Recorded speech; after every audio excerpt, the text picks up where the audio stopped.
तो कैसे हैं आप लोग। आज हम देखेंगे नेपाल इंडिया बॉर्डर डिस्प्यूट के बारे में।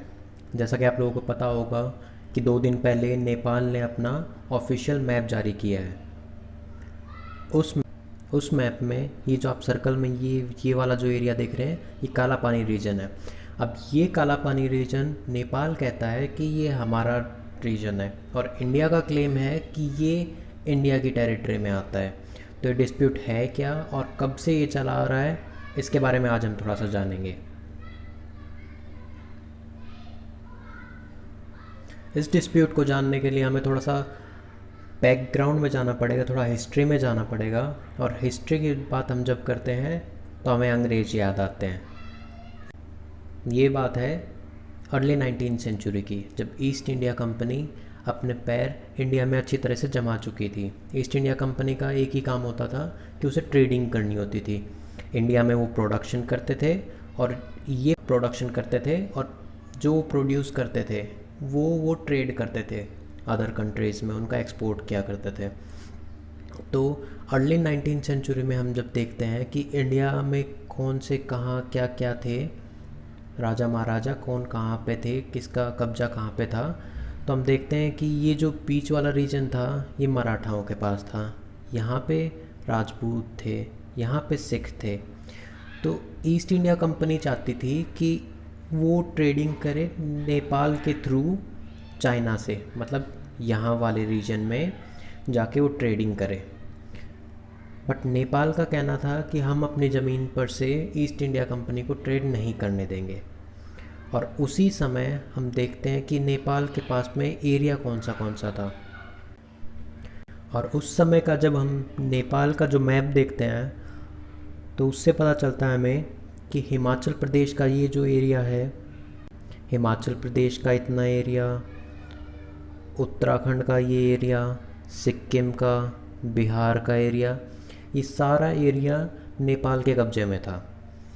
गोरखा जो रेजिमेंट थी इनकी वो बहुत पावरफुल थी और उन्होंने ये सारा एरिया कवर कर रखा था। तो ये एक तरह से बाउंड्री के रूप में हो गया कि चाइना से ट्रेड नहीं कर पा रहा था ईस्ट इंडिया कंपनी। तो चाइना से ट्रेड करनी थी उन्हें।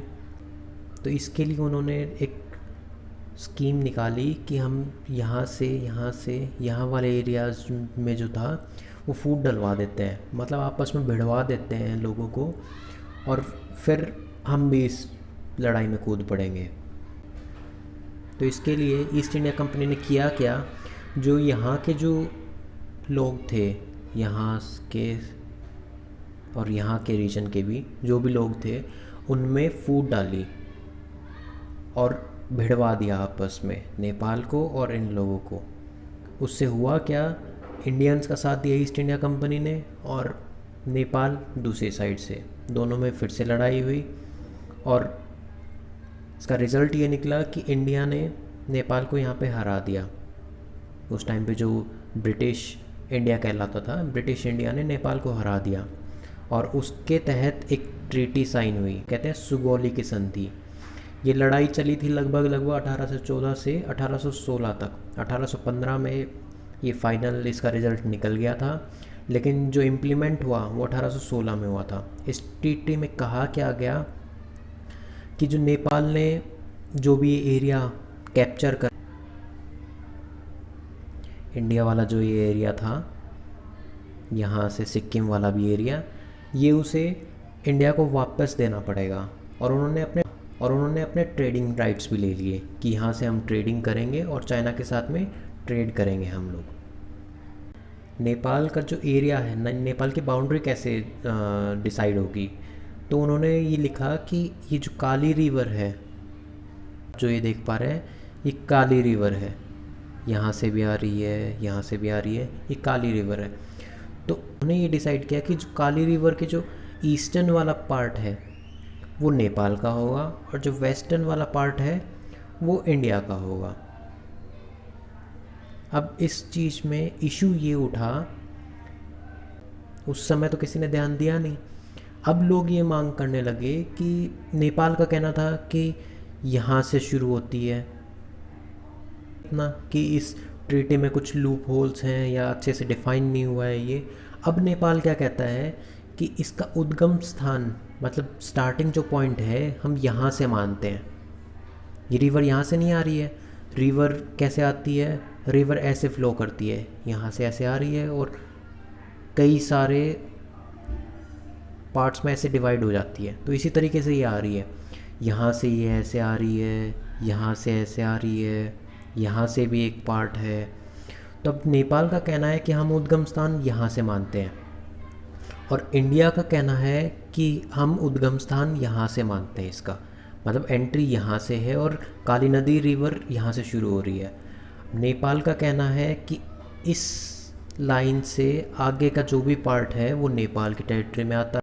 अभी जो ये ब्लू पार्ट में देख रहे हैं आप रीजन, ये इंडिया की टेरिटरी में आता है, इंडिया के पास में है ये एरिया। लेकिन चाइना और इतना छोटा पार्ट भी नहीं है कि हम नेपाल को ये आसानी से दे दें, क्योंकि इसका एरिया कितना है 335 स्क्वायर किलोमीटर।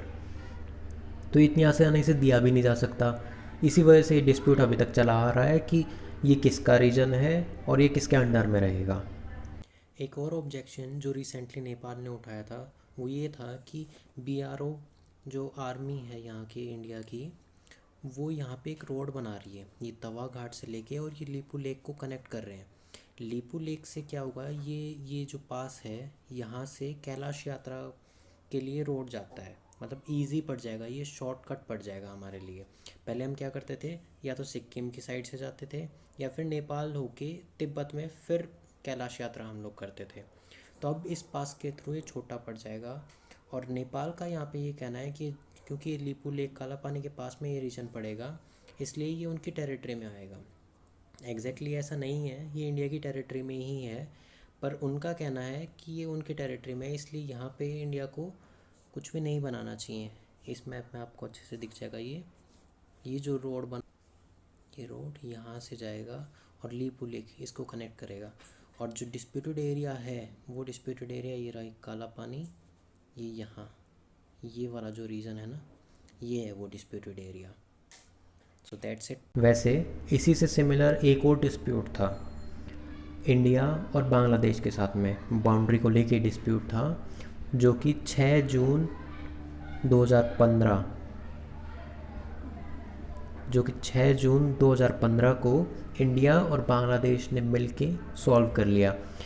इस 17,160.63 एकड़ एरिया है वो इंडिया ने बांग्लादेश को दिया और उसके बदले में जो 7,110.02 एकड़्स जो एरिया है वो इंडिया की बाउंड्री में आ गया है अब। तो इस तरीके से ये डिस्प्यूट्स रिजॉल्व भी हो जाते हैं, लेकिन ये आपसी सहमति से होते हैं। वहाँ की गवर्नमेंट कैसी है, यहाँ की गवर्नमेंट कैसी है। अब आप लोगों को पता होगा कि नेपाल में कम्युनिस्ट गवर्नमेंट है और कम्युनिस्ट चाइना के फेवर में ज़्यादा है, तो उनके रिलेशंस चाइना के साथ में ज़्यादा क्लोज आ रहे हैं और इंडिया से थोड़ी सी ये डिस्प्यूट्स हल्के फुल्के होते रहते हैं। So that's it. ये था एंड इस वीडियो का। Thank you for watching it. Have a nice day.